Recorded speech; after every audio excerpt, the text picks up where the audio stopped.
Kopylov, Umar, and Nascimento all got the bonuses, $50,000, and then the other two guys that had finishes too, I'll end up taking care of them. They ain't getting $50,000, but they'll do all right.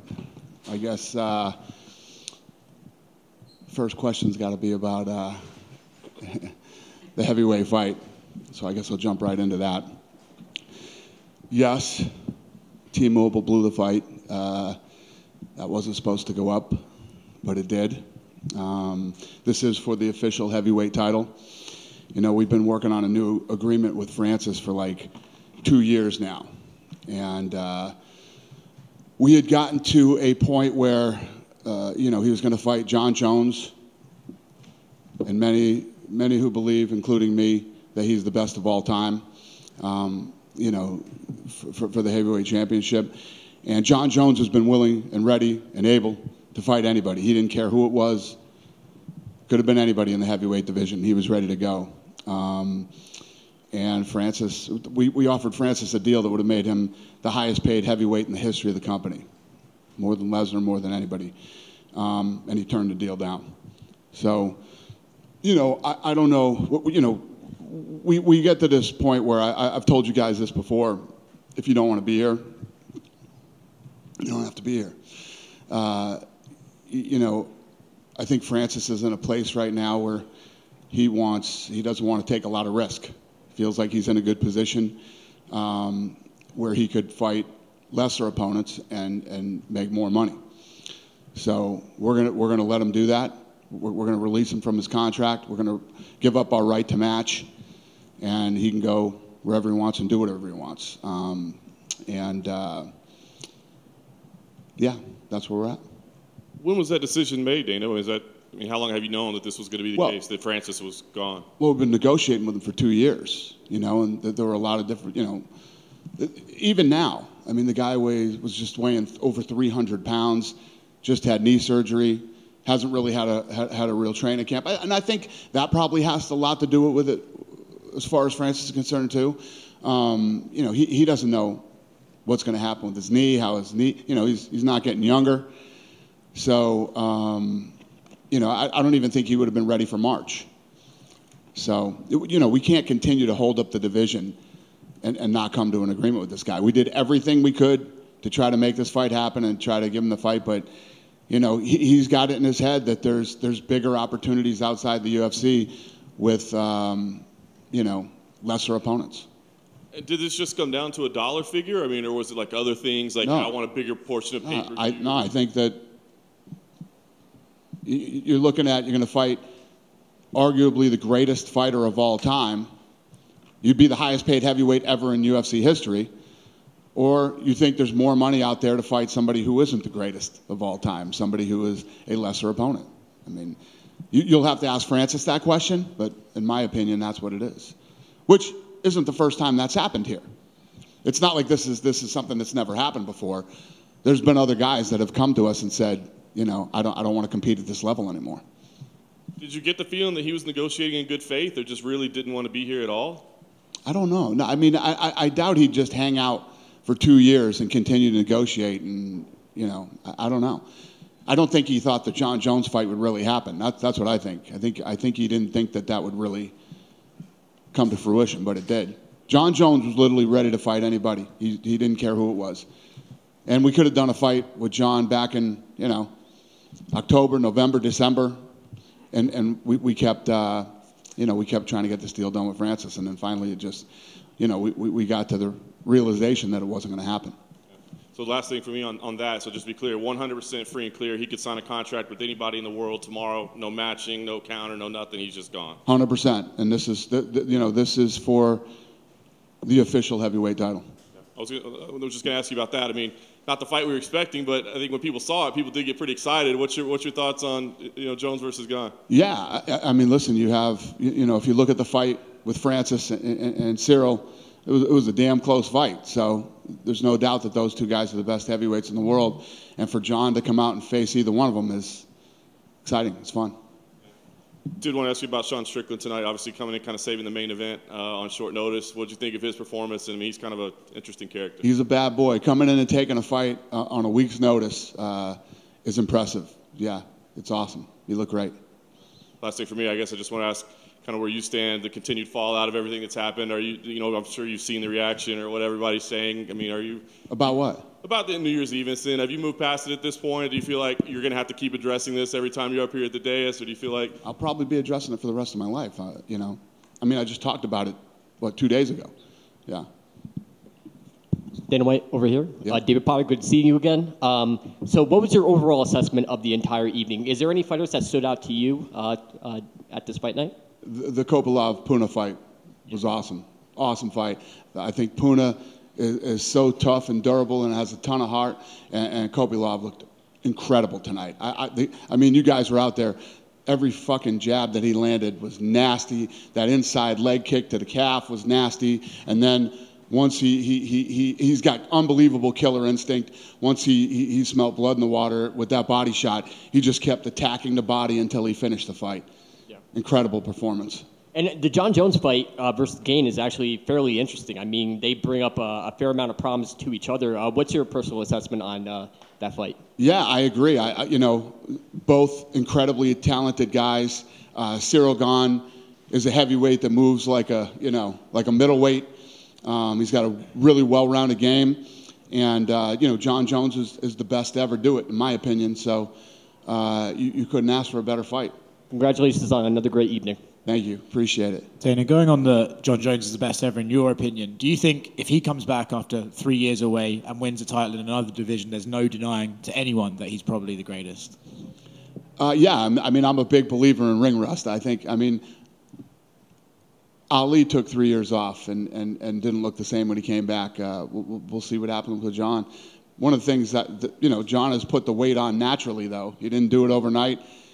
It's taken a long time, and he's ready to roll. He's excited to fight, so we'll see what happens. With the T-Mobile thing, how does that happen? Like, how did they put that up early? Who made the mistake there? Well, you got to blame, you know, my team internally too, and T-Mobile. I don't know what was said. You know, I was very, very pissed off a few hours ago, and I'm over it now.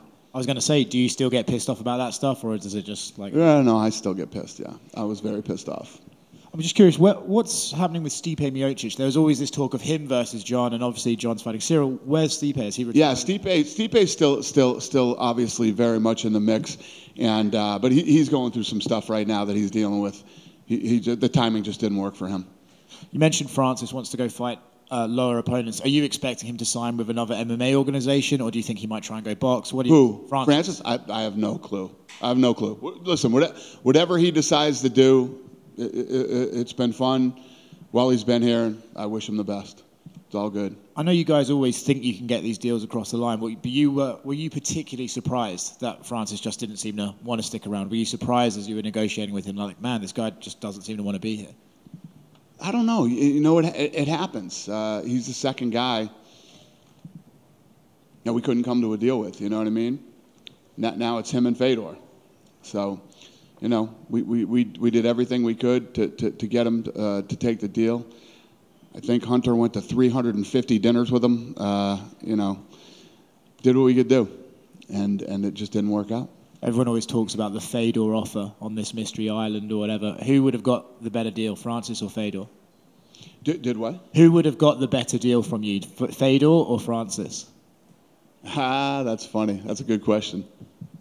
Yeah, it would probably have to be Francis. I mean, the deal that was being offered to Francis would have made him the highest paid guy in heavyweight history. And when you think about Brock Lesnar, guy did 1 million buys every time he fought. So, big number, big money. You know, right here. Yeah. Where would you rank the Francis Jon fight that didn't happen? Where would you rank that in fights that we never got to see in the UFC, up there with like the Habib Tonys and everything? Yeah, I mean, it would have been fun to see Fedor versus Brock at the time that we tried to make it. You know, and you know, this is a fun fight too. But so was Ciryl Gane. So it wasn't like we were like, you know, we wanted to make the Fedor Brock fight, but we ended up making this fight that was just, you know, The fight that we have now is incredible. Dana, what was it that Francis wanted above and beyond? I mean, you offered him more than any other fighter would. Yeah, well, like I said, what I think he wanted is I think that he's, this guy's worked hard, and he feels like he's in a position right now to fight lesser competition for more money. I think he doesn't want to take the risk. You're going in against Jon Jones, the best of all time. And at the end of the day, there's nothing wrong with that. He can do that. Just not what we do here. It's not what we do here. The best fight the best here.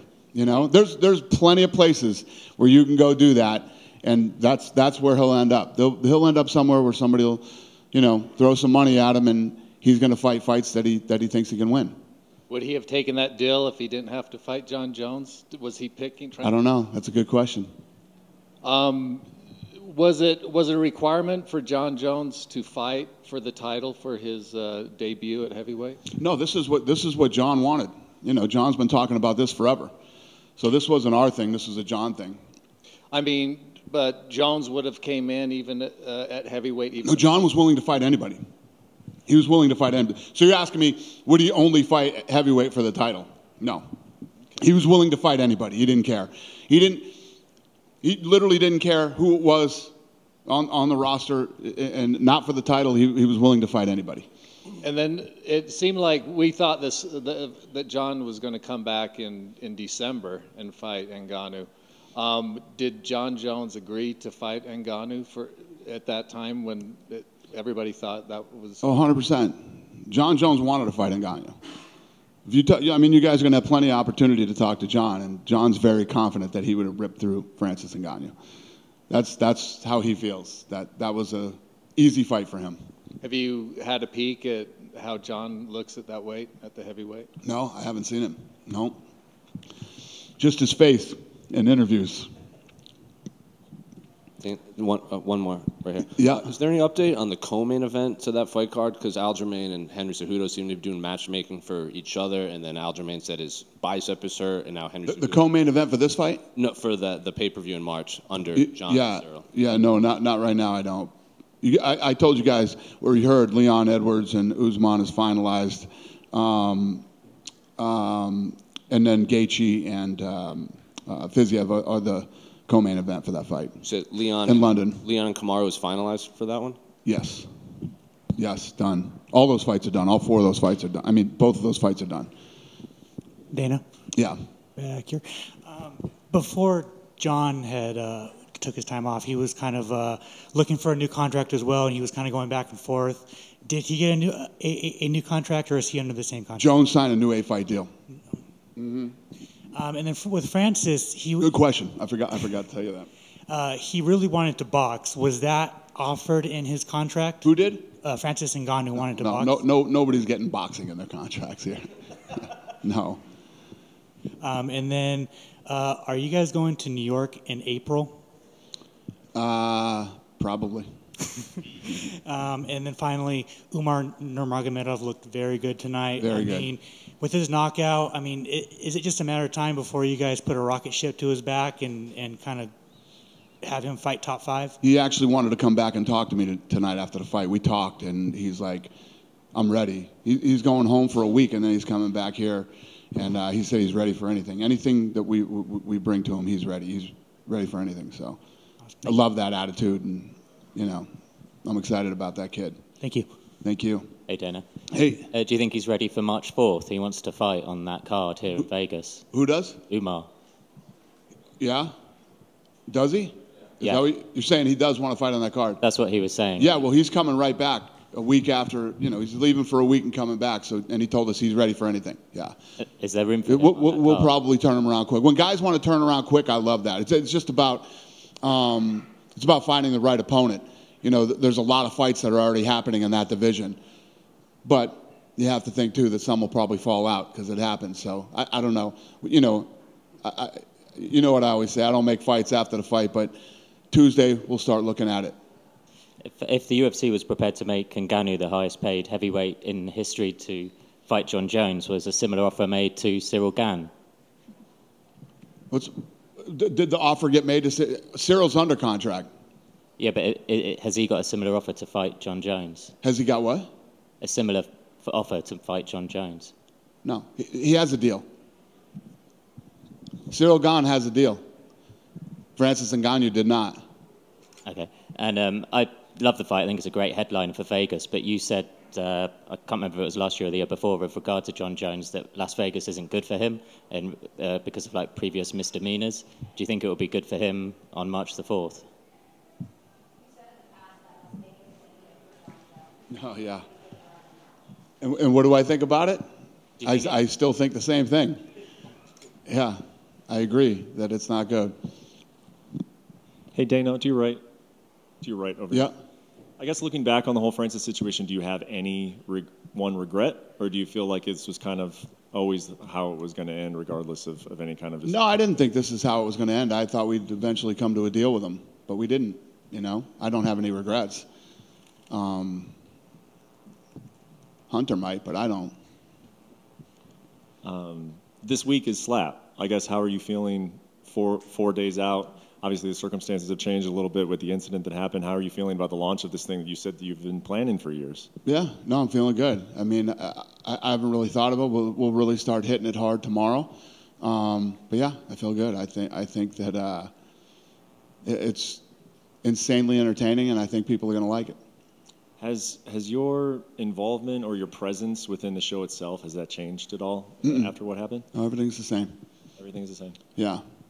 Okay. We pushed it back a week because I was supposed to come back and do like this whole media tour, which obviously wasn't going to happen when I got back. So that was the reason for the delay of the media tour? Yeah. Okay. Was it ever in jeopardy, or how close was it in jeopardy to not airing? What do you mean? Just not airing completely, like the TBS just didn't want to put it on anymore. Was that ever a possibility? No. No. Okay. And then since you spoke on Wednesday, you know, you said, don't defend me and I deserve anything that people say. I think the narrative now has changed over the last few days that Dana White has apologized now. But the main criticism is that he didn't face any professional repercussions. And you did speak on that on Wednesday, but now I want to ask you, since you've had a few days now, and that's sort of been the big takeaway, that what message does that send about domestic violence, that a president of a company would get away? And you're talking about repercussions in your personal life, but people are talking about repercussions in a professional life. Is there any thoughts that you have? Or... The only thing that matters is my personal life. What else is there?